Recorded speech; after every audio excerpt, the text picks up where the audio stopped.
Hindi pa ako tumakbo ng ganito kabilis sa aking 66 na taon gaya ng hapon na iyon nang tumawag ang ospital. Nanginginig ang aking mga kamay habang pinipisil ko ang cellphone sa tainga ko.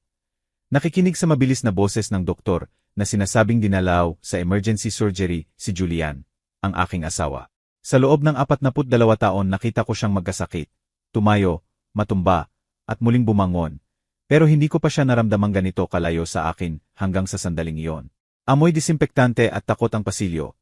At tumutunog ang aking mga yabag sa sahig na parang tambol na nagmamarka ng ritmo ng isang bangungot na hindi ko pa rin naiintindihan. Nang malapit na akong makapasok, hinawakan ako ng isang nurse na namumula ang mga mata sa braso nang napakalakas na halos matumba ako. Mabilis, Al, magtago ka. Pekyan, maniwala ka sa akin. Sigaw niya sa bulong na puno ng desperasyon. Hindi ko naiintindihan, hindi ko naisip, sumunod lang ako. Dumulas ako sa ilalim ng pinakamalapit na kama, habang halos lumalabas na ang puso ko sa dibdib. Mula roon, nakadikit ang pisngi ko sa malamig na sahig. Nakita ko ang mga anino na dumadaan, berdeng sapatos, puting suot na may mansa. Narinig ko ang mabilis na utos, pabigat na hininga, at tuloy-tuloy na ugong ng mga makina. Makalipas ang 1-0 minuto, nang akala ko'y mawawalan na ako ng malay sa kakulangan ng hangin, nakita ko sila. Nakita ko si Julian na nakatayo ng tuwid. Walang senyales ng paghihirap. Hawak ang kamay ng isang babaeng hindi ako. Siya ay nakasivilyan, nakatali ang buhok, may hawak na ekspresyon ng pag-aalala na pinipigilan. Siya ay bumubulong sa tainga nito, at nabasa ko lang sa galaw ng labi niya ang sinasabi na sumira sa kaluluwa ko. Halos tapos na lahat. Natigilan ako sa lamig. Ang asawang akala ko'y malapit ng mamatay ay naroon. Naglalakad. Nagkukumpirma ng buhay at nagtatago sa akin ng isang bagay sa gitna mismo ng ospital. Gusto kong sumigaw, lumabas sa ilalim ng kama. Kalad ka rin ang katotohanan doon mismo. Pero hindi gumana ang aking mga paa. Pinulikat ako ng takot na hindi pa nangyari noon. Dumaan pa ang iba, sumara ang isang pinto, at naiwan akong mag-isa sa alingaw-ngaw ng nakita ko. Nang sa wakas ay naglakas loob akong lumabas sa aking taguan. Malamig na malamig ang aking mga kamay na halos hindi na makahawak ng bag ko. Sumandal ako sa dingding, humihinga ng mahirap, habang isang tanong ang pumipilipit sa dibdib ko. Ano ba talagang ibig sabihin ng peke na sinabi ng nurse na yon? At bakit normal na naglalakad si Julian nang sabi ng mga doktor ay nakikipaglaban siya para mabuhay? Pero bago magpatuloy, gusto kitang anyayahan sa isang espesyal na imbitasyon. Mag-subscribe sa channel at I-like mo ang video. Nakakatulong yan para makita kung sinusuportahan mo ako at nasisiyahan ka sa mga kwento ko. At i-comment mo rito sa baba kung saang lungsod ka nanonood. Ngayon, tuloy na tayo. Nakilala ko si Julian noong bata pa ang balat natin at buo pa ang mga pangarap. Ako'y 22 noon, siya 26. Nagtatrabaho siya bilang assistant accountant sa maliit na kumpanya ng transportasyon. Hindi siya guwapo, pero may kalmadong kumpiyansa na nagpatibok sa akin mula pa noong unang araw. Nagbakasal kami ng bata pa, walang gaanong pera, maraming plano, at bulag na tiwala sa isa't isa. Ako'y nananahi tuwing gabi para makatulong sa gastusin. Siya'y tumatanggap ng overtime. At sama-sama naming pinalaki ang pamilya na hanggang sa araw na yon sa ospital ay akala ko matibay na parang bato. 2 anak, isang bahay na nabayaran sa pamamagitan ng maraming sakripisyo, linggong misa, simpleng kaarawan, at rutinang naging kanlungan sa paglipas ng panahon. Ngayon, parang karton na dekorasyon na iyon ang buhay na iyon na nanganganib ng gumuho. Lumabas ako sa parking lot ng ospital nang hindi ko alam kung paano ako napunta roon. Kulay abo ang langit. Parang kahit ang panahon ay nagbabala sa darating na bagyo. Umupo ako sa bangko, pinipisil ang dibdib para pakikalmahan ang sakit na tumutusok. Sa mahigit 4 na dekada, si Julian ang aking kasama, kumpidensyal, ang lalaking humawak sa kamay ko nang ilibing ko ang mga magulang ko, nang mawala ang mga pagbubuntis ko, nang harapin ko ang menopause sa init at luha tuwing gabi. Paano nangyari na sa loob ng operating room ay natuklasan kong hindi ko siya kilala talaga. Gusto kong isipin na mali ang pagkakaintindi ko sa eksena. Baka epekto ng gamot. Baka pagod na isip ko ang gumawa ng maling larawan. Pero ang boses ng nurse ay patuloy na tumutunog sa loob ko na parang walang awang martilyo. Pek. Isang maikli, matigas, mapanganib na salita. Bumalik ako sa loob ng ospital na nagpapanggap na kalmado. Tinanong ko si Julian sa reception at sinabi nilang mahaba ang operasyon. Wala pa raw impormasyon. Nagsisinungaling sila. Nakita ko na mismo ng sarili kong mata na hindi siya walang malay sa operating table. Nakikipaglaban para mabuhay gaya ng sinabi nila. Nagdesisyon akong maghintay, maghintay at magmasid. Yan ang ginawa ko sa karamihan ng aming pagsasama. Maghintay na makauwi siya sa trabaho. Masdan ang pagod niya. Bigyang kahulugan ang katahimikan niya. Hindi magiging iba ngayon. Maliban na lang ngayon ay naghihintay ako ng katotohanang kayang sirain ang lahat. Makalipas ang 2 oras, lumabas ang isang doktor na seryoso ang mukha at sinabing komplikado, pero matagumpay ang operasyon. Makikita ko raw siya mamaya. Tumango ako, nagpapanggap na nabalitaan. Habang sa loob ay parang artista ako sa isang nakakatakot na dula. Hindi ako nakatulog ng gabing yon. Nakaupo sa waiting area, tinitingnan ko ang ibang pamilya na umiiyak, nag-aalayan, nagpapasalamat. At ako, iniisip ko lang ang kamay ni Julian na magkahawak sa kamay ng babaeng hindi ko kilala. Sino siya? Mula kailan ba siya umiiral? Anong klaseng plano ang isinasagawa sa loob ng ospital? Sa pagbubukang liwayway, pinayagan na akong makapasok para makita siya. Nasa kama siya na may mga wire sa dibdib. Humihinga ng normal. Masyadong normal para sa isang taong malapit ng mamatay. Nang imulat niya ang mata at makita ako. Ngumiti siya ng ngiti na sa loob ng maraming taon ay kayang pakikalmahan ang lahat ng unos ko. Ngayon, hindi na niya ako nalinlang. Mahal, akala namin hindi ka na makakarating. Sabi niya ng mahina, parang nakareherse. Tiningnan ko siya ng tahimik. Sinusubukang hanapin sa mukha niya ang lalaking nakilala ko. Ang batang mahirap na nangako sa akin ng tapat na buhay. Nakita ko ang pagod, isang anino ng pagkabalisa. Isang bagay na hindi ko pa nakita ng malinaw noon, ang sala. Hinawakan ko ang kamay niya ng maingat. Parang hawak ang marupok na bagay na maaring mabasag anumang oras. Nandito ako, sagot ko. Hindi kita iiwan mag-isa. Ipinikit niya ang mata na parang mabigat sa kanya ang mga salitang yon. Sa sandaling yon ay alam ko nang may nagbago na sa loob ko magpakailanman. Hindi na ako basta asawang nag-alala sa kalusugan ng asawa. Isa na akong babaeng nakakita ng eksenang hindi dapat umiiral. Isang babaeng literal na itinulak sa ilalim ng kama para iligtas ang buhay mula sa isang peke na hindi ko pa rin naiintindihan. Hindi ko alam noon na yon ay magiging simula pa lang ng isang web ng kasinungalingan, pagtataksil, at lihim na binuo sa loob ng mga dekada. Hindi ko alam na ang dugong naramdaman kong lumalamig sa ugat ko ay kailangan pang lumamig ng maraming beses pa. Pero alam ko, sa isang bagong at nakakatakot na katiyakan, na ang ospital ay hindi lang lugar ng operasyon. Ito ang entablado kung saan unang nakita ko ang tunay na Julian at kung saan nagsimula ang aking sariling pagising. Sa loob ng 42 taon, inulit ko ang paehong rutina nang hindi kinukwestiyon. Nagigising ako bago si Julian, naghahanda ng kape, inihahanda ang damit niya. Nakikinig sa plano niya sa araw na parang nakikinig sa ulan ng walang hinala sa unos. Lagi niyang sinasabi na ang order at disiplina ang sekreto ng lahat. Trabaho, kasal, buhay. Hindi ako nagduda. Nagdiwala ako sa matigas na boses na maraming beses na sumalba sa akin nang mahina ako. Nagdiwala ako kahit nang tumigil na ang mga anak natin sa madalas na pagtawag at nang maging malaki na masyado ang bahay para sa 2 taong hindi na nagkukwentuhan ng lahat. Nagdiwala ako hanggang sa araw sa operating room.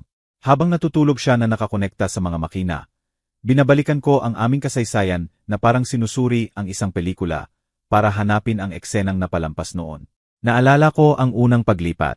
Nang iwan namin ang apartment na paupahan para sa maliit na kondo. Umiyak ako sa tuwa habang siya'y nag-uusap tungkol sa investment, sakripisyo, future. Lagi ang future, hindi ang ngayon. Naalala ko nang ipanganak ang panganay namin at hindi nakarating si Julian sa ospital hanggang madaling araw dahil hindi raw makapaghintay ang trabaho. Pinatawad ko siya nang walang reklamo. Sumunod ang anak namin na babae, at wala rin siya nang manganak ako. Lagi may dahilan. Lagi may pagliban na sinasabi niyang para sa buhay na binubuo niya para sa atin. Naisip ko na baka ako mismo ang naging sangkot sa pagkakalayo na yon. Sobrang sumandal ako sa imahe ng understanding wife na nakalimutan ko nang humingi ng tunay na lugar sa buhay ng lalaking kasama ko sa kama.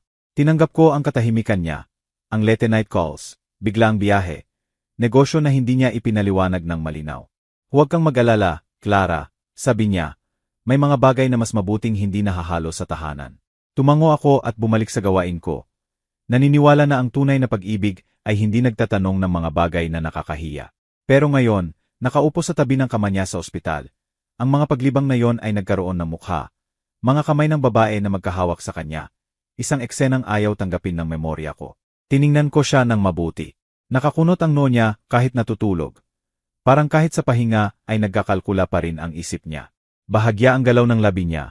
Bumubulong ng pangalang hindi akin. Isang pangalang hindi ko kilala. Naramdaman ko ang bukol na umaakyat mula sa sikmura hanggang lalamunan, mabagal at mainit. Naalala ko noon si Ernesto, matagal na business partner niya. Isang lalaking laging pumupunta sa bahay na may malaking ngiti at mamahaling regalo para sa simpleng pagbisita. Naalala ko rin si Laura, asawa niya, isang eleganteng babae na laging umiiwas na makapag-isa sa akin. Lagi may kakaiba sa tingin niya na parang isa lang akong kasangkapan. Isang bagay na hindi kailangan. Maraming beses kong sinabi sa sarili ko na mga hangal na selos lang yon ng isang matandang babae na nakikita ang kabataan sa ibang mukha. Ngayon, naiintindihan ko na ang aking intuisyon ay sumisigaw sa akin ng katotohanan sa loob ng mga dekada na tinanggihan kong pakinggan. Pagkahapon, pumasok ang isang nurse para palitan ang eye. Bata pa siya, nanginginig ang kamay. Pinanood ko siya ng palihim, hanggang maglakas loob akong magtanong ng mahina kung kumusta na ang asawa ko. Pinikit niya ang labi bago sumagot. Tumingin sa pinto. Tapos sa akin, sinabi niya ang technical, malabo, parang binibigkas na mga salita.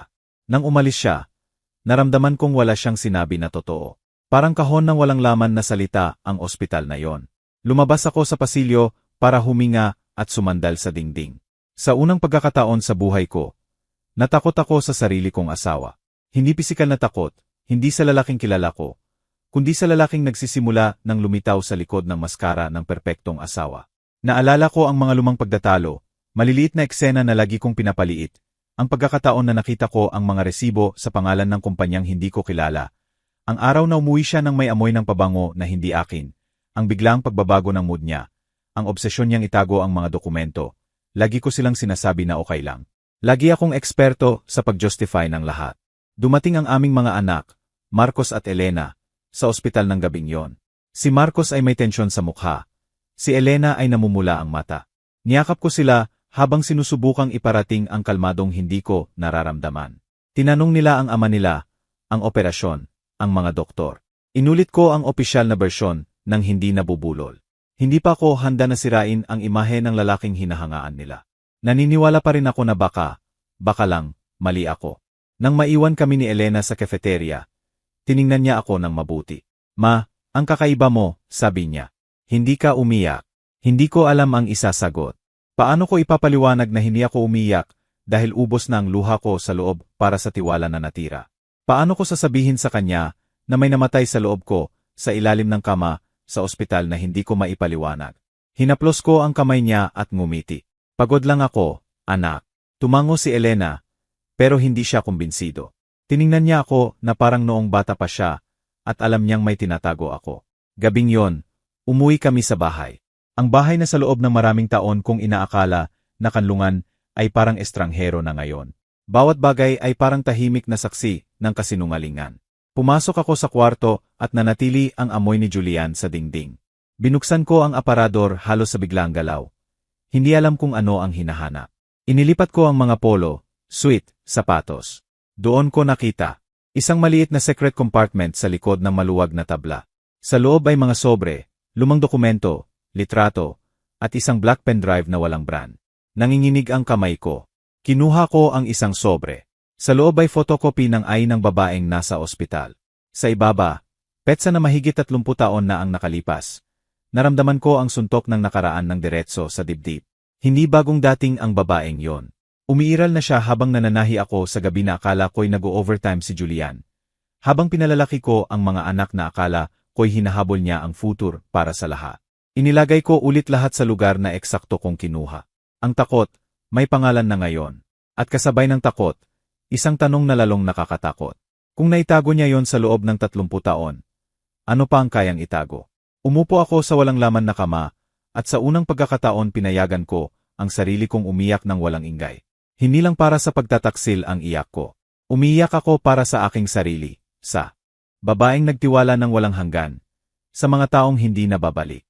Pero sa gitna ng higbi, may nagsimulang mag-apoy sa dibdib ko. Hindi pa galit, hindi pa. Ito ay malamig na kaliwanagan, mapait na katiyakan. Ang buhay na akala ko'y nabuhay ay maingat na ginawa ng isang lalaking hindi kailanman pinayagang makilala ko ang tunay niyang mukha. At ako, nagsisimula palang magising. Bumalik ako sa ospital kinabukasan, na may nanginginig pa ring alaala ng mga dokumento. Hindi ko dala ang mga sobre o pendrive. May nagsabi sa loob ko na hindi pa oras para ilipat ang mga piyesa. Naka-confine pa rin si Julian. Opisyal na under observation. Ang salitang observation ay tumusok sa akin na parang tinik. Ako na ngayon ang nag-o-observe sa bawat galaw. Bawat doktor na pumapasok at lumalabas. Bawat salitang parang maingat na pinili para hindi masyadong magsabi. Nang makarating ako sa kwarto niya, gising na siya. Ngumiti siya nang makita ako. Pero hindi na ako pinapakalma ng ngiti niya. Maskara na yon at natuto na akong tumingin sa likod nito. Matagal kaming nagkatinginan ng walang salita na parang walang hanggan ang ilang segundo. Palaging lumilihis ang tingin niya sa pinto. Parang naghihintay ng ibang darating. Hindi ko napigilan. May inaabangan ka ba? Tanong ko na parang magaan. Ang doktor, sagot niya agad. Sabi raw maaga siyang dadaan para i-check. Tumango ako. Pero hindi tugma ang tono niya sa sinabi. Makalipas ang ilang minuto, pumasok ang ibang doktor na hindi yung kahapon. Nagpakilala siya ng pangalan na hindi ko naalala dahil nakafocus ako sa kamay niya. Kamay ng taong umiiwas na humawak ng masyadong, na ayaw mag-iwan ng bakas. Tiningnan ang monitor, nag-askultate kay Julian. Nagsulat ng hindi kami direktang tinitingnan. Everything is progressing as planned, sabi niya. Sa ilang araw, makakauwi na. Doktor, lakas loob kong tanong. Pwede bang explain ng eksakto kung anong klaseng operasyon ang ginawa sa asawa ko? Bahagya siyang tumingin. Mabilis, matalim, hindi komportable ang tingin. Preventive cardiac intervention. Walang unusual. Preventive, ulit ko. Sabi sa akin emergency at malubha. Tumikhim ang doktor. Maaring mag-iba ang termino depende sa kaso. Tumalikod siya sa pinto nang walang pagkakataon akong magtanong pa. Bahagya pinisil ni Julian ang kamay ko. Huwag kang mag-alala sa technicalities, bulong niya. Ang mahalaga, magiging okay ako. Pinisil ko rin ang kamay niya. Pero hindi dahil sa pagmamahal. Para maramdaman kong nanginginig ito. At nanginginig nga. Lumabas ako sa pasilyo na naguguluhan ang tiyan. May mali, walang tama. Naglakad-lakad ako sa koridor hanggang makita ko ang pamilyar na anino na lumiko sa sulok. Siya yung nurse na nagtulak sa akin sa ilalim ng kama. Nakatago ang buhok sa surgical cap. Pero ang mata niya, hindi ko makakalimutan yon. Nurse, tawag ko ng mahina. Tumigil siya, tumingin sa paligid, nagdalawang isip, saka lumapit. Hindi ko dapat sinabi yon noon. Alam ko, sagot ko, pero sinabi mo na, at ngayon kailangan kong maintindihan. Nilunok niya ang laway. Hindi pwede dito. Tinuro niya ang side exit ng ospital. Naglakad kami ng tahimik hanggang sa maliit na emergency stairs na halos walang liwanag. Doon, sa wakas, hinarap niya ako. Hindi po talaga inooperate ang asawa ninyo noong oras na yon, sabi niya. Tapos na po ang tunay na operasyon mga oras bago. Ano nga ba ang ginagawa nila roon? Ang nakita ninyo, puno ng takot ang mata niya. Pagpupulong. Mga doktor na hindi sa shift, babaeng civilian, mga dokumento sa operating table. Hindi ordinaryong medical procedure. Nagsimulang bumugso ng malakas ang tibok ng puso ko na nakakahilo. Pagpupulong, para saan? Para tapusin ang isang bagay, bulong niya. Isang bagay na hindi dapat ninyo makita. At ang peke na sinabi mo, nagdalawang isip siya sandali. Inanyayahan kayo sa ospital ng maaga. Kung diretso kayong pumasok sa sala, makikita ninyo ang sobra. Kaya pinagtago kita. Napakalamig na naramdaman ko mula paa hanggang ulo. Sino ang ayaw na makita ko? Hindi ko sigurado, pag-amin niya. Pero sobrang kinakabahan ang asawa ninyo. Napansin ko mula umpisa. Bumalik ang isip ko sa babaeng hawak ang kamay na hindi akin. Sa bulong na konfidente. Sa mga sekreto sa aparador. Sino yung babae? Tanong ko. Hindi ko alam, sagot niya. Narito ko lang na tinawag siya ng isa sa doktor na Elisa. Ang pangalang yon ay tumama sa akin na parang kidlat. Elisa. Binuksan ko ang mga sobre kagabi. Pero dokumento lang ang nakita ko. Walang malinaw na pangalan. Noon ko naintindihan na hindi pa handang mag-order ang mga piyesa. Mabilis na umalis ang nurse. Parang natatakot na makita kasama ako. Bumalik ako sa kwarto ni Julian na may isang malinaw na bagay. Ang ospital ay hindi lugar ng paghilom. Ito ay entablado ng anino kung saan nilalaro ang drama na sumusulat sa loob ng mga dekada.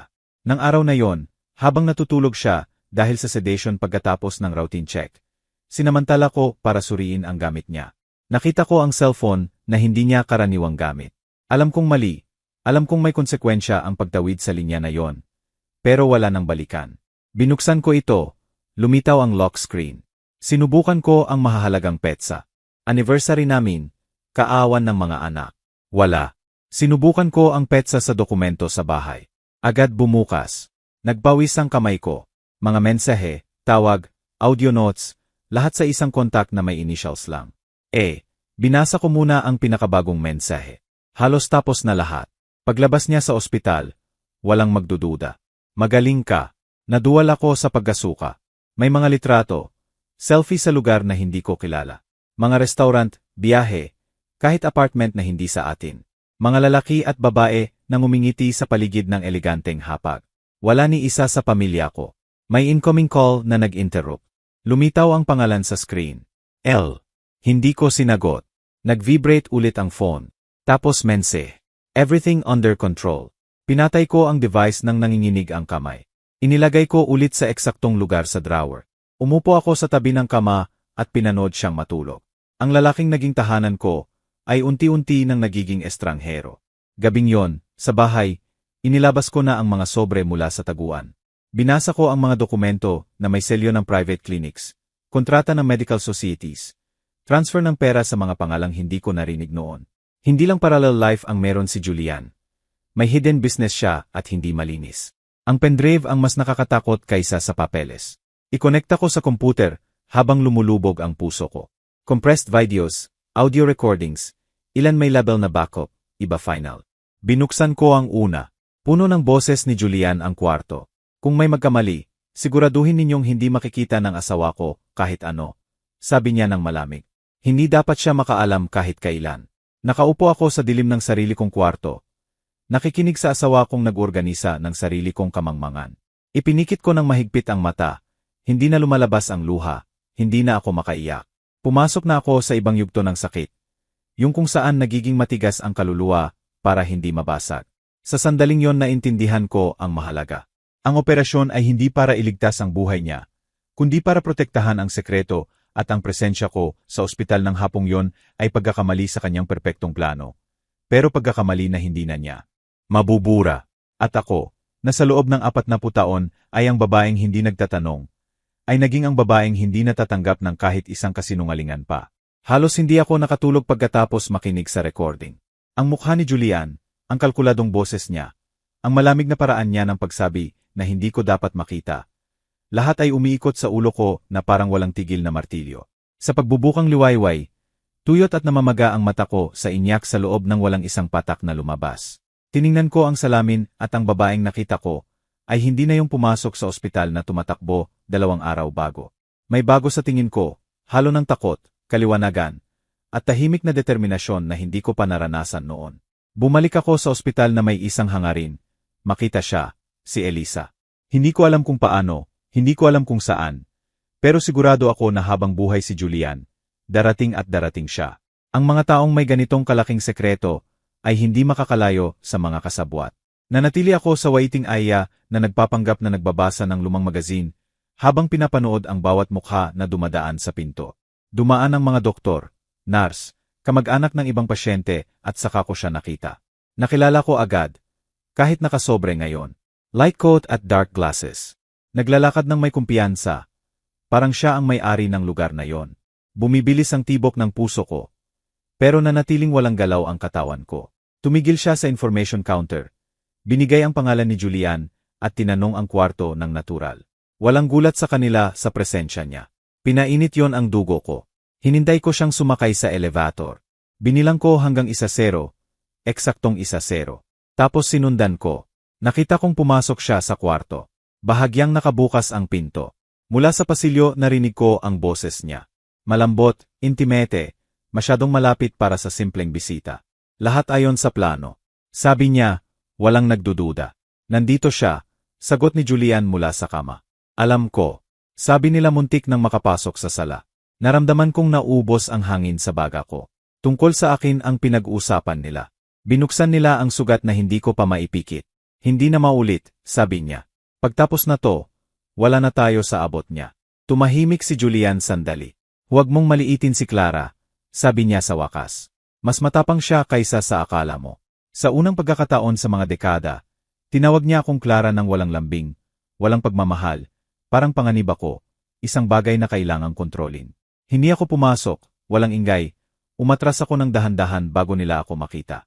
Bumaba ako ng hagdan ng nanginginig ang paa, pero hindi tumigil. Ang babaeng yon ay hindi lang umiiral. Aktibo siya sa lihim na buhay ng asawa ko, at hindi ko na kaya magpanggap na aksidente lang yon. Makalipas ang ilang oras, sa bahay, inilabas ko ulit ang mga sobre. Sa pagkakataong to, tiningnan ko ng kalmado. Nakita ko ang lumang litrato, dilaw na dahil sa panahon. Sa ibaba ay note sa sulat kamay ni Julian. Elisa, 1989. Naroon siya, bata pa, mahaba ang buhok, pareho ang matigas na mata. Nakilala ko agad at bumalik ang memorya ng may brutal na linaw. Si Elisa ay nagtatrabaho kasama si Julian sa unang taon niya bilang accountant. Isang tahimik na dalaga, laging maayos ang suot, na pumupunta sa bahay paminsan-minsan na may papeles para sa kanya. Inaalo ko siya ng kape at biskwit habang nag-uusap sila ng mga numero na hindi ko naiintindihan. Naalala ko na minsan pag-aalis niya, lalong kinabahan si Julian. Tinanong ko kung may problema at sumagot siya ng pilit na tawa na trabaho lang. Makalipas ang ilang panahon, nawala si Elisa sa buhay natin. Sabi niya nagpalit ng kumpanya. Hindi ko na siya naisip ulit. Hanggang ngayon, naghanap ako pa ng higit sa mga dokumento. Nakita ko ang mga transfer ng pera sa account na pangalan niya sa loob ng mga taon, dekada.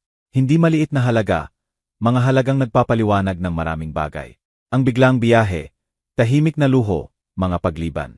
Naramdaman ko ang matinding kahihiyan na kailangan kong umupo. Sa loob ng 40 taon, binibilang ko ang pera para sa pamilihan, habang lihim na nagpapadala si Julian ng pera sa babaeng binibisita siya sa ospital na parang siya ang may-ari ng buhay niya. Pero ang pinakamasama ay hindi pa dumating. Sa mga sobre ay may lumang medical record na may petsa 35 taon na ang nakalipas. Pangalan ng pasyente ay Elisa. Diagnosis, high-risk pregnancy. Attending physician. Paeho yung surgeon na ngayon ang nangangasiwa kay Julian. Nagsimulang magkasya ang lahat sa isip ko ng dahan-dahan at masakit. Ayaw kong maniwala. Hindi hanggang makita ko ang huling dokumento, isang birth certificate. Ang pangalan ng ama ay may cross out, pero sa ibaba, halos kita pa rin ang mga letra na isinulat sa pluma. J.R. Julian Romero. Umikot ang mundo sa paligid ko. Nawalan ako ng hangin. Pinisil ko ang papel ng napakalakas na nagusot ito nang hindi ko namamalayan. Hindi lang ako niloko ni Julian, may anak siya sa babaeng yon. Anak na lumaki malayo sa paningin ko. Pinakain ng perang tinulungan kong ipon sa pananahi, paglilinis, pagtalikod sa sariling pangara. Tumayo ako ng mahirap at naglakad hanggang bintana. Sa labas, patuloy ang buhay na parang walang nangyari. Dumadaan ang sasakyan, nag-uusap ang tao, sumisikat ang araw. Ako, parang gumuho ang lupa sa ilalim ng paa ko. Naisip ko ulit ang sarili kong mga anak, Marcos at Elena. Alam ba nila? Niloko rin ba sila? Gaano karaming bahagi ng kasinungalingang to ang itinayo sa likod ng buong pamilya natin? Gabing yon hindi ako bumalik sa ospital. Hindi ko kayang makita si Julian pagkatapos malaman na ang pagtataksil niya ay hindi basta pagkakamali, kundi buong buhay na paralel, maingat na pinoprotektahan. Nahirapan akong tanggapin na ako ang naging fakade ng kanyang respetabilidad na kailangan niya para panatilihin ang ibang mundo niya. Sa paghiga ko sa walang laman na kama, bumalik sa akin na may dahas ang imahe ng kamay ni Julian na hawak ang kamay ni Elisa sa ilalim ng puting ilaw ng ospital. Hindi na lang para sa pagtataksil ang pagdurugo ko. Dumudugo ako para sa mga taong ninakaw, para sa katotohanang inilibing, para sa malalim na kahihiyan ng pagiging kapaki-pakinabang sa plano na hindi ako kasali. Pero kasabay ng sakit, may nabubuo sa loob ko. Hindi na lang sugat, ito ay mabagal, matiyagang apoy, isang katiyakan. Itinago nila sa akin ang isang buhay. Wala na akong obligasyon na protektahan sila. At sa unang pagkakataon mula nang magpakasal ako, itinigil ko ang pagtingin sa sarili bilang tapat at tahimik na asawa. Nagsimula akong makita ang sarili bilang babaeng alam na masyado para manahimik pa. Lumitaw si Elisa mula sa anino, pero ako rin. Nagdaan ang 2 araw nang hindi ako bumalik sa ospital. Pinatay ko ang cellphone, isinara ang kurtina, hinayaan kong manatili ang mundo sa kabilang panig ng pinto. Habang sa loob ko ay muling inaayos na may dahas ang mga piyesa ng buong buhay. Hindi ako umiyak, hindi sumigaw, hindi binasag kahit ano. Naglakad lang ako sa bahay na parang multo na sa unang pagkakataon ay nakikita ang mga dingding ng kulungan niya sa loob ng mga dekada. Bawat bagay ay nagsasalita sa akin ng bagong boses. Ang mesa kung saan ipinagdiwang ang maraming kaarawan. Ang upuan ni Julian, ang unan niya, ang mga libro, kahit ang amoy niya sa aparador, ngayon ay estranghero na, halos nakakasakit. Naisip ko si Elisa, ang anak nila, ang mga biyahe, ang mga transfer, ang mga kasinungalingang hinabinang. May sakit na pasensya.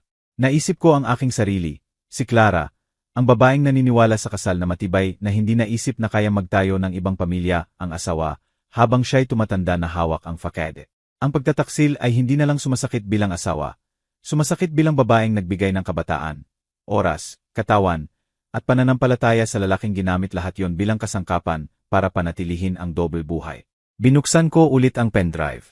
Ngayon, walang nanginginig. Tiningnan ko ang bawat file ng maingat. Ang mga recording ay nagpapakita ng movement ng pera, encrypted conversations, agreements sa mga taong hindi ko kilala. Ang ilang boses ay parang doktor, iba businessman. Natuklasan ko ang mga pangalan ng private clinics, ghost companies, operations na walang record kahit saan. Hindi lang pamilya ang itinago ni Julian. Itinago niya ang illegal na negosyo na may kinalaman sa kalusugan, pagkamatay, suspicious transfers at mas malala pa, manipulation ng diagnosis. Naintindihan ko noon ang tunay na dahilan ng operasyon. Hindi para iligtas ang buhay, kundi para burahin ang bakas, para isara ang cycle na dapat mailibing sa loob mismo ng ospital. Gabing yon, nakaupo sa dilim ng sala, naintindihan ko na hindi na ako basta niloko na asawa. Naging testigo ako, nang walang balak, ng isang mapanganib na bagay. At ang mga testigo, alam ko agad, dalawa lang ang destino, katahimikan o pagkawasak. Nag-isip ako kung ano ang dapat gawin. Ang magsumbong ay nangangahulugang harapin, hindi lang si Julian, kundi buong network ng makapangyarihan. Ang umalis ay mangangahulugang dalhin ang bigat ng katotohanan mag-isa, hinayaan silang makawala. Ang direktang konfrontasyon ay maaring makapanganib sa akin. Sarado ang mga opsyon na parang pinto sa pasilyong walang labasan. Sa unang pagkakataon sa buhay ko, naisip ko ang sarili ko higit sa lahat. Hindi bilang asawa, hindi bilang ina, hindi bilang haligi ng sinuman. Naisip ko ang sarili bilang babaeng niloko, ginamit, minanipula sa loob ng 40 taon. At doon, sa makapal na katahimikan, ipinanganak ang galit. Hindi sumabog na galit ng sigaw at nabasag na pinggan, mas malala pa. Malamig, mabagal, organisadong galit, na hindi sumisira ng bulag, kundi nagmamasid, nagkakalkula, naghihintay. Bumalik ako sa ospital sa 2 araw. Mas maayos na raw ang pakiramdam ni Julian, sabi ng doktor. Naglalakad na siya na may tulong, ngumingiti sa lahat, ang perpektong lalaki, ang nakaligtas na asawa, ang medical miracle. Pumasok ako na may kalmadong mukha na pinino ko sa loob ng maraming taon. Akala ko hindi ka paparito ngayon, sabi niya ng mahina. Kailangan ko ng oras, sagot ko. Naiintindihan kita, bulong niya. Sobrang lakas ng lahat. Sobrang lakas, naisip ko. Pero hindi dahil sa operasyon. Umupo ako sa tabi ng kama. Nag-usap kami ng mga walang kwentang bagay. Panahon, mga anak, pagkain sa ospital. Tumango ako, sumagot, ngumiti. Sa loob, inimemorize ko ang bawat galaw, bawat pag-aagaw, bawat maling salitang inilagay. Kinakabahan siya, napansin ko, pinagmamasdan ako na parang sinusuri ang tahimik na panganib. Tapos pumasok siya, si Elisa, naka-uniform ng nurse, pero ang hakbang niya ay hindi parang taga roon. Natigilan siya nang makita ako. Sa isang segundo, nagtagpo ang mata namin. Punong-puno ng gulat ang mata niya na hindi niya maitago. Manatiling kalmado ang mata ko. Part ako ng shift team. Sabi niya na mahinang kasinungalingan. Maraming salamat sa pag-aalaga ng maayos sa asawa ko. Sagot ko ng may perpektong kagandahang asal. Tiningnan ako ni Julian ng may tensyon. Umiiwas si Elisa ng salita sa akin. Lumabas agad. Nakumpirma ko ang kailangan kong malaman. Hindi lang siya nakaraan niya. Siya ang kasalukuyan at aktibong bahagi ng buong sistema. Gabing yon, pag-uwi sa bahay, gumawa ako ng final decision. Bago magpatuloy, sabihin mo sa comments kung ano sa tingin mo ang kwento hanggang ngayon at ano ang gagawin mo kung ikaw ang nasa lugar ko. Huwag mong iskip ang video dahil ang susunod ay magpapatawa ng balahibo mo. Nagdesisyon akong hindi tatakbo. Nagdesisyon akong hindi na mag-iyak ng tahimik. Nagdesisyon akong hindi agad magsumbong. Ang pinakaepektibo ay hindi laging pinakamabilis. Ang pinakaepektibo ay yung walang labasan. Nagdesisyon akong alamin ang lahat. At kapag sinabi ko ang katotohanan, hindi lang katotohanan ng niloko na asawa. Ito ay katotohanang magbabagsak ng imperyo. Kinabukasan, nagpanggap ako ng perpektong normal. Tinawagan ko sina Marcos at Elena, Sinabing maayos ang ama nila. Malapit nang makauwi. Naglinis ng kusina, namili, naglaba. Walang nakapansin ng pagbabago sa akin. Walang nakapansin na bawat galaw ko ngayon ay may nakatagong layunin. Naghanap ako ng lumang agenda, phone numbers, contacts na inignora ko sa loob ng taon. Tinawagan ko ang dating kaibigan na naging sekretary sa kumpanya ni Julian bago magretiro. Nagpanggap ako ng nostalgia. Naalala mo ba si Elisa? Tanong ko ng diretso. May katahimikan sa kabilang linya. Sagot niya, akala ko alam mo na. Alam ang ano, na siya ang humahawak sa pinakadelikadong galaw. Siya lang ang may access sa ilang account. Nanigas ang katawan ko. At ang anak, tanong ko halos walang boses. Huminga siya ng malalim. Alam ng lahat, Clara. Walang nagsasalita ng malakas. Akala ko, ayaw kong saktan ka. Binaba ko ang telepono nang walang paalam. Ang sakit na naramdaman ko ay sobrang lalim na sandali kong naisip na mawawalan ako ng malay. Hindi lang si Julian ang nanloko sa akin, lahat sila. Ang kasal ko ay open secret at ako lang ang hindi nakakaalam. Pero may nagbago. Hindi na ako gusto ng sagot para umiyak. Gusto ko ng sagot para magtayo ng bago sa mga guho. Gabing yon binuksan ko ang lumang notebook at nagsimulang magsulat ng pangalan, petsa, datos, koneksyon. Lahat na maaaring maging ebidensya. Lahat na maaaring maging legal, moral, at public na sandata. Tiningnan ko ang reflection ko sa salamin ng bintana. Naroon pa rin ang mga kunot, ang puting buhok. Pero sa mata ko ay may lumitaw na babaeng hindi ko kilala noon. Hindi na si Clara na sumusunod, hindi na ang asawang naghihintay. Ito ay ibang tao. Isang taong nagdesisyon ng hindi magpatawad ng walang katotohanan. Isang taong nagdesisyon na ang huling galaw ay hindi nila gagawin, ako ang gagawin. Nagsimula akong gumalaw ng tahimik. Tulad ng gumagalaw ang mga taong alam na ang isang maling hakbang ay maaring magastos ng buong buhay. Bawat umaga, pareho ang ritual. Magluto ng kape, ayusin ang bahay, tumingin sa labas na parang walang nag-aapoy sa loob ko. Pero sa loob, bawat minuto ay kalkuladong galaw. Hindi ko na pinayagan ang sarili ko ng impulse. Hindi ako nagtatanong ng malakas, hindi nagpapakita ng duda, nagmamasid, nagsusulat, naghihintay. Isang linggo pagkatapos, pinayagan ng makauwi si Julian. Bumalik siya sa bahay bilang ang nakaligtas na hinahangaan ng lahat. Nagpadala ng bulaklak ang kapitbahay. Tinatawagan ng mga anak tuwing gabi. Pinag-uusapan ang milagro. Tinanggap ko siya ng may paihong lambing na ginamit ko sa loob ng 4 na dekada. Inayos ko ang unan niya, nagluto ng mainit na sopas, nilinis ang sugat niya at habang ginagawa yon, inimemorize ko ang bawat tawag na natatanggap niya, bawat mensahe sa screen niya, bawat lakad sa hardin tuwing gabi na may hawak na telepono. Bihira tumawag si Elisa, pero kapag tumawag, nagsasara si Julian sa banyo o lumalabas sa bakuran. Nagpapanggap akong walang napapansin. Natuto akong gumalaw ng walang ingay, makinig sa usapan sa bahagyang bukas na pinto, kilalanin ang makapal na katahimikan. Sa gabi, habang natutulog siya at regular ang hininga, sinusuri ko ang phone niya ng maingat. Natuto akong i-unlock ng walang bakas. Natuklasan ko ang hidden apps, encrypted codes, mensahe na otomatikong nawawala. Idinisenyo lahat para walang bakas. Pero natuto na akong magbasa sa pagitan ng linya. Tinawagan ko ulit ang dating kaibigan sa kumpanya. Ngayon, mas diretso ako. Hiniling ko ang mga pangalan, petsa, galaw. Nagdalawang isip siya sa takot. Pero sa wakas nagsalita. Binanggit niya ang secret meetings, dokumentong sinisira pagkatapos ng araw. Parallel accounting system. Sinabi rin niya ang private clinic kung saan dinala ni Julian ang special patients. Mga taong may maraming pera, maraming kapangyarihan, mga sakit na hindi dapat may record. Nagsimula akong maunawaan ang laki ng nasa harap ko. Hindi lang niloko si Julian. Siya ay matagal ng K-player sa estruktura kung saan ang buhay ng tao ay naging numero sa transfer.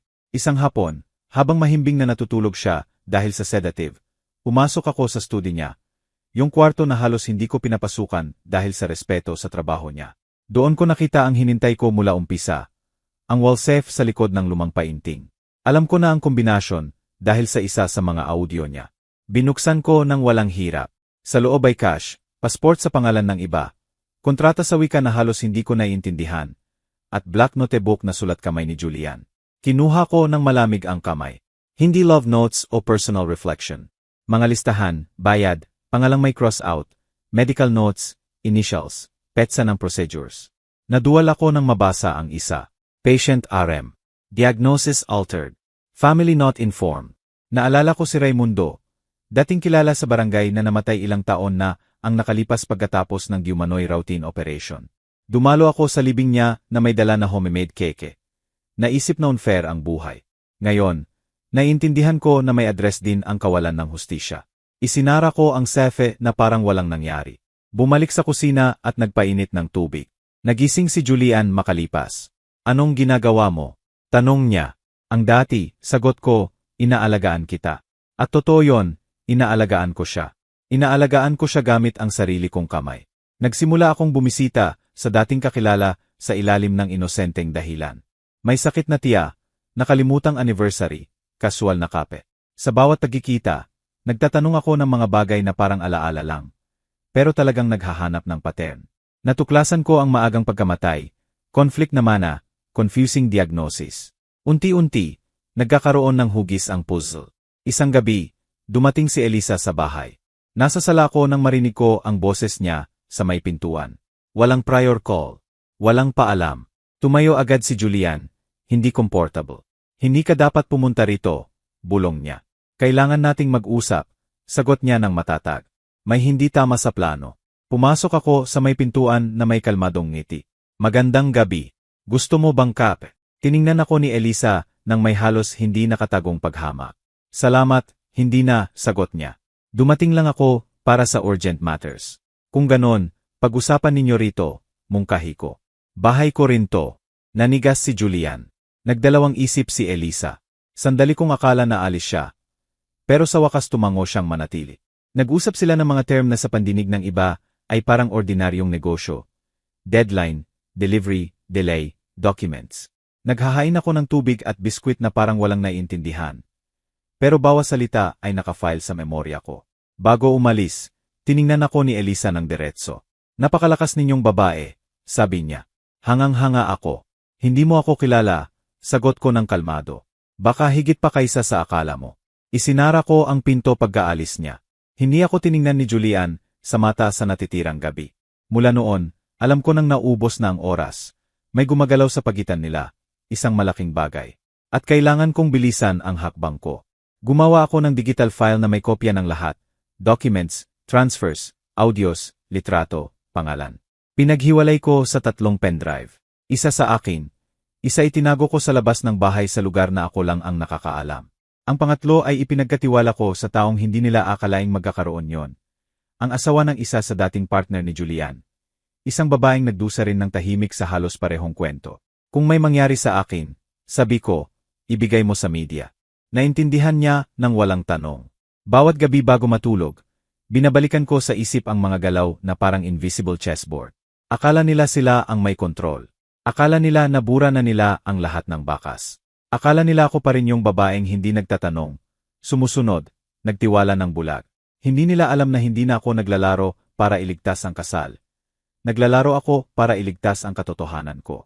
At ang natutong gumalaw sa anino, natututo ring magpasiklab ng tahimik. Dumating ang araw ng konfrontasyon nang walang malaking anunsyo. Walang nakikitang palatandaan. Isang ordinaryong Huwebes, maliwanag ang langit. Parang nanunuya ang buhay sa unos na daladala ko sa loob. Nag-almusal si Julian ng tahimik. Nagbabasa ng dyaryo gaya ng maraming umaga. Naghain ako ng kape nang may parehong kalmado. Walang makakaalam na iyon ang huling pagkakataon na magpapanggap tayong normal na mag-asawa. Gabing yon may family dinner sa bahay. Darating si Marcos kasama ang asawa. Si Elena diretso mula sa trabaho. Iminungkahi ito ni Julian para ipagdiwang ang recovery niya. Agad akong pumayag. Akala niya dahil sa pagmamahal. Alam ko na ito ang perpektong stage. Nagluto ako ng dahan-dahan na may eksaktong galaw. Bawat putahi ay parang countdown. Walang kaba. May mapanganib na katahimikan. Yung lumilitaw lang kapag wala ng balikan. Bago dumating ang bisita, binuksan ko ang safe sa huling pagkakataon. Kinuha ko ang black notebook, pati ang pangatlong pendrive. Inilagay sa bulsa sa loob ng damit ko. Isinara ang safe, itinago ang susi sa dati. Dapat manatiling buo ang lahat hanggang sa hindi na. 8:00 ng gabi. Tumunog ang doorbell. Pumasok si Marcos na nakangiti. Tinatanong ang ama. Sumunod si Elena na pagod pero masaya. Mabilis na puno ng boses, kubyertos, amoy ang hapag. Masigla si Julian. Ipinagmamalaki ang bagong pagkakataon. Ako, Nanonood mula sa pwesto ko ng tahimik. Nakikita kung paano umuupo ang bawat isa ng walang hinala na nakaupo sila sa paligid ng bomba na nakaon na. Sa kalagitnaan ng hapunan, bago pa ihain ng dessert, may tumawag ulit sa pinto. Nanigas si Julian. Tumayo ako. Ako ang magbubukas, sabi ko. Alam ko eksakto kung sino. Binuksan ko at naroon si Elisa. Elegante gaya ng dati. Ngiti na nagyelo nang makita ako. Magandang gabi, sabi niya. Hindi niya sinasagot ang tawag ko. Nasa dining room siya. Pasok ka. Nagsisimula pa lang kaming maghain ng dessert. Sa unang pagkakataon, nakita ko siyang magdalawang isip, pero pumasok siya. Naging makapal ang katahimikan ng tawirin niya, ang sala, at makaharap ang hapag. Nagkunot ang noo ni Marcos. Sino to? Matandang kaibigan sa trabaho. Mabilis na sabi ni Julian. Matanda nga na may susi ng bahay na to. Dagdag ko ng mahina. Binigyan ako ni Elisa ng matalim na tingin. Namutla si Julian. Umupo akong muli ng dahan-dahan. Bago tayo magpatuloy, sabi ko, gusto kong magbigay ng maliit na toos. Kinuha ko ang baso. Walang nanginginig ang kamay ko. Para sa katotohanan, dagdag ko. Naging hindi makahinga ang hangin. Nagkatinginan sina Marcos at Elena nang nalilito. Ma, anong sinasabi mo? Tapos inilabas ko ang black notebook at inilagay sa hapag. Mabigat at malalim ang tunog. Nito, sabi ko. Tumayo nang bigla si Julian. Clara, hindi mo alam ang ginagawa mo. Alam ko ng eksakto, sagot ko. Alam ko na yan sa loob ng linggo. Binuksan ko ang notebook sa may bookmark. Binasa ko ng malakas ang mga pangalan. Petsa, procedures. Tiningnan ako ni Marcos na parang hindi niya naiintindihan ang wika. Nagsimulang umiyak si Elena nang hindi alam ang dahilan. Tapos inilabas ko ang pendrive. Narito ang mga recording, tuloy ko. Ang mga transfer, ang binagong diagnosis, ang mga operasyon na hindi naman kailangan. Umurong si Elisa. Kababaliwan to, sabi niya. Wala kang totoong ebidensya. Mayroon, sagot ko. At hindi lang ako. Inilabas ko ang phone at inilagay sa loudspeaker. Tinawagan ko ang number na na-memorize ko. Emares Raquel, sabi ko nang sumagot. Pwede na kayong pumasok. Tumunog ulit ang pinto. Makalipas ang ilang minuto, pumasok ang isang matandang babae na pagod ang mukha. Sa likod niya ay isang binata. Pagkakita sa kanila, napatigil si Elisa. Umurong si Julian na parang nakakita ng multo. Ito ang anak ko, sabi ng babae nang nanginig ang boses. Ang anak na tinanggihan ng asawa ninyo sa loob ng 35 taon. Tiningnan ng binata si Julian nang may galit at sakit. Pinatay ninyo ang tatay ko, sabi niya, at binayaran ninyo ako para manahimik. Tumigil ang mundo sa sandaling yon. Sinubukan ni Julian magsalita, pero walang lumabas na boses. Tumayo ng dahan-dahan si Marcos. Tatay, totoo ba? Tiningnan ako ni Julian. Wala nang yabang sa tingin niya. Takot lang. Clara, maipapaliwanag ko lahat. Hindi na, sagot ko. Naipaliwanag mo na sa sarili mong recording. Pinindot ko ang play. Napuno ng boses niya ang sala. Nag-organisa ng peking diagnosis. Nagsasabi ng pag-closure ng cycle. Pag-iwas sa eskandalo. Pagprotekta sa pamilya. Hindi sa atin, sa kabila. Umiyak na si Elisa. Binugbog ni Marcos ang hapag. Lumuhod si Elena sa tabi ng upuan. Ginamit mo ako sa buong buhay ko. Bulong ko. Pero ngayon, tapos na. Narinig ang sirena sa malayo, makalipas ang ilang minuto. Hindi ko alam kung sino ang tumawag. Baka ako. Baka iba na naghihintay ng sandaling to. Mabilis pumasok ang pulis. Hindi man lang sinubukan ni Julian na tumakas. Hinayaan niyang ikulong siya nang walang laman ang tingin. Talo na. Sumunod si Elisa na sumisigaw ng pangalan niya. Pagkaalis nila, naging imposible ang katahimikan sa bahay. Tiningnan ako ng mga anak na parang ibang tao na ako. Ma, sabi ni Elena sa higbi, mula kailan mo alam? Mula sa operating room, sagot ko. Mula nang magtago ako sa ilalim ng kama para iligtas ang buhay. Walang nagsalita pa. Umupo ako sa pwesto ko sa unang pagkakataon sa mga dekada. Ang hangin sa bahay na yon ay akin na ulit. Pero hindi pa tapos ang lahat. Tahimik ang bahay pagkatapos madala ng pulis sina Julian at Elisa. Katahimik ang mabigat na parang dinudurog ang muebles, alaala, kahit ang hangin. Lumabas si Marcos nang walang paalam. Matigas ang mukha sa galit na hindi alam kung saan ididirekta. Nanatili si Elena sa akin. Nakaupo sa dulo ng sofa. Nanginginig na parang naririnig pa rin ang sirena sa ulo niya. Naglakad ako ng dahan-dahan sa kusina na parang galing sa digmaan at naghain ng 2 basong tubig. Walang luha sa mata ko. Tuyong iyak. libing na masyadong malalim para lumabas. Gabing yun natulog akong mag-isa sa unang pagkakataon sa 42 taon. Ang side ng kamanalagi kay Julian ay malamig, walang laman, tuluyang walang laman. Gayunpaman, hindi agad dumating ang ginhawa. May mapait na halo ng tagumpay at pagluluksa. Dahil kahit nailantad ko siya, pinapaalam ko rin ang imahe ng lalaking pinagsamahan ko sa buhay. Ang minahal ko nang hindi alam kung sino talaga ang minahal. Sumunod na araw ay parang baha ng konsekwensya.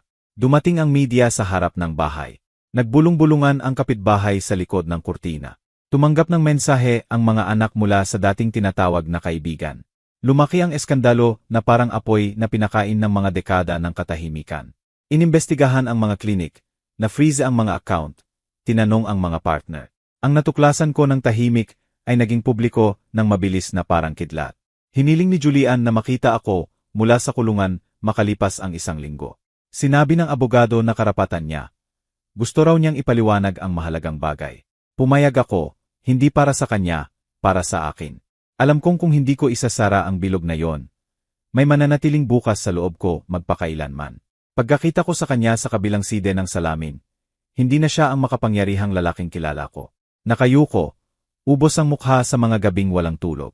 Tiningnan ako ng may desperasyon. Parang hinahawakan ang huling natitirang kabutihan. Clara, sabi niya nang kunin ko ang telepono. Lahat ay nawala sa kontrol.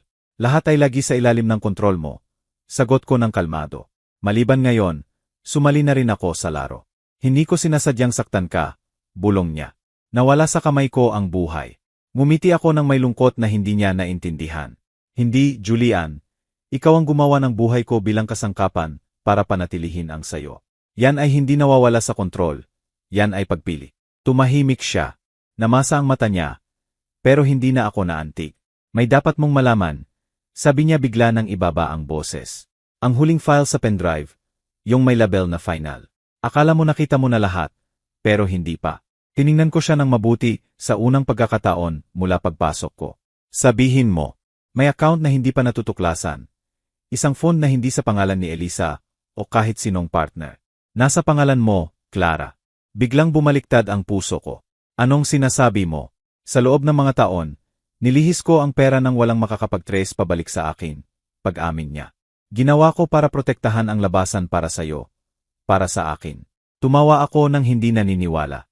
Pagkatapos ng lahat ng to, sinasabi mo pa rin para sa akin yon. Ginawa ko dahil alam kong balang araw, babayaran ng lahat maliban sa'yo, sagot niya. Legal ang perang yon. Walang makakakuha yon. Nasa iyo na yon mula pa noon. Tiningnan ko siya ng may lamig na hindi ko pa naranasan. Akala mo binibili niyan ang pagtataksil mo. Hindi, sabi niya nang nanginginig ang labi. Pero yon lang ang malinis na ginawa ko sa gitna ng sobrang dumi. Tumayo ako ng dahan-dahan. Hindi mo ako inutangan ng pera, Julian. Inutangan mo ako ng katotohanan. At yon ay kinuha ko na sa sarili ko. Binaba ko ang telepono bago pa siya makasagot. Lumabas ako sa building na may bukol sa lalamunan. Hindi ko pa alam kung totoo ang sinabi niya. Bahagi ng akin ay gusto maniwala na manipulasin lang yon na huling pagsisika. Pero bahagi rin ang nag-aakala na kahit sa gitna ng pagkakabuwal niya, may lihim pa ring galaw. Makalipas ang 2 linggo, kinumpirma ng abogado ko ang account. Naroon ang pera, isang kayamanan na naipon ng tahimik sa loob ng mga dekada. Legal, hindi matatanggal. Yon ang huling piyesa ng puzzle. Naintindihan ko noon ang final twist ng kwento. Si Julian ay naging traidor hanggang sa huli. Pero sinubukan din niya mag-iwan sa akin ng labasan na hindi maagaw ng iba. Hindi dahil sa pag-ibig, dahil sa sala. Ipinagbili ko ang bahay, masyadong maraming alaala, masyadong maraming anino. Lumipat ako sa maliit na apartment, maliwanag, harap ng park. Nagsimula akong maglakad tuwing umaga, huminga ng dahan-dahan, mag-usap sa sarili sa katahimikan. Nagtagal si Marcos bago ulit tumawag. Si Elena ay halos araw-araw pumupunta sa una. Parang takot na mawala rin ako gaya ng ama niya. Sa paglipas ng panahon, ang sakit sa pagitan namin ay naging shared sadness. Hindi na kami ang pamilyang akala namin, pero pamilya pa rin. Mahaba ang trial. Dumami ang mga biktima, pangalan, kwento na inilibing. Nahatulan si Julian. Si Elisa rin. Ang anak nila ay tumestigo ng nasira. Ikinuwento kung paano binayaran ng pera at takot sa loob ng taon. Dumalo ako sa korte 1 beses lang. Hindi ko na kailangang makita siya ulit. Wala na siyang kapangyarihan sa akin. Isang taon pagkatapos ng gabing yon, dumating ang sulat mula sa kulungan. Hindi ko agad binuksan. Inilagay ko sa mesa ng maraming oras. Parang bagay na makakagat. Nang sa wakas ay binasa ko. Isang pangungusap lang ang nakasulat sa sulat kamay niya. Akala ko pinoprotektahan kita, pero sa totoo'y niloloko kita. Araw-araw. Tinupi ko ang papel at pinunit ng maliliit na piraso. Wala akong galit, walang awa, may iba akong naramdaman. Pagsasara.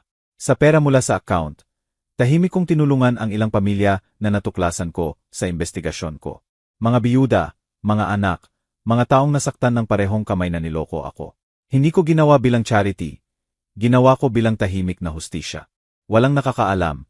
Hindi kailangang malaman ng kahit sino. Ngayon, sa aking 66 na taon, mas tuwid ang lakad ko kaysa noong 30. Wala na akong dinadala sa balikat ang bigat ng kasinungalingang hindi ko ginawa. Nawala ko ng buong buhay sa paniniwala sa lalaking hindi umiiral. Pero nanalo ako ng isang bagay na wala ako noon, ang katiyakan sa sarili ko. Minsan, napapanaginipan ko pa rin ang operating room, ang kama, ang nurse na nagligtas sa akin nang hindi niya alam, ang kamay ni Julian na hawak ang kamay ni Elisa. Sa mga panaginip na yon, wala ng lamig, may linaw na, dahil ako rin ay gumawa ng peke, hindi sa panlilinlang, kundi sa katotohanan. At sa peke na yon, hindi na siya makatakas. Ngayon, sinusulat ko ang mga salitang ito na nakaupo sa harap ng bukas na bintana. Hinahaplos na mainit-init na araw ang aking kamay, at ang mahinang bulong ng park ay dumarating ng mahina sa bahay ko. Hindi na ako tumatakbo sa mga alaala, pero hindi rin ako naninirahan doon. Natuto ako na may mga katotohanang dumarating ng huli. Pero may kapangyarihan pa rin silang magpalaya sa atin. Nawala ako ng buong buhay sa paniniwala sa kasinungalingan. Pero nanalo ako ng isang bagay na hindi na maaagaw ng kahit sino paman. Ang aking dignidad. Sa aking 66 na taon, naintindihan ko na hindi kailanman huli para magsimula ulit, na ang katahimikan ay kayang basagin. At kahit tagatapos ng pinakamalalim na pagtataksil, nakakahanap pa rin ang puso ng paraan para magpatuloy na tumibok ng walang takot. Hindi na ako yung babaeng nagtago sa ilalim ng kama na nanginginig sa takot. Ako na ang lumabas sa anino, hinarap ng diretso ang sariling kasaysayan, at nagdesisyon na magsulat ng ibang ending. Kung may iwan man ako sa iyo sa kwentong ito, ito yon. Huwag mong maliitin kailanman ang halaga mo, ang intuition mo, at ang lakas mo, kahit ginamit na ng iba laban sa iyo. At ngayon, kung naantig ka sa kwentong ito, nag-isip ka, o hinawa ka ng puso mo, inaanyayahan kitang mag-subscribe sa channel at i-like ang video. Malaking tulong yan para maipagpatuloy ko ang pagbabahagi ng mga kwentong ganito. I-comment mo kung ano ang gagawin mo kung ikaw ang nasa lugar ko at mula saang lungsod ka nakikinig. Nagugustuhan ko talagang basahin ang mga comment. Salamat ng buong puso sa pagtatagal mo hanggang dulo.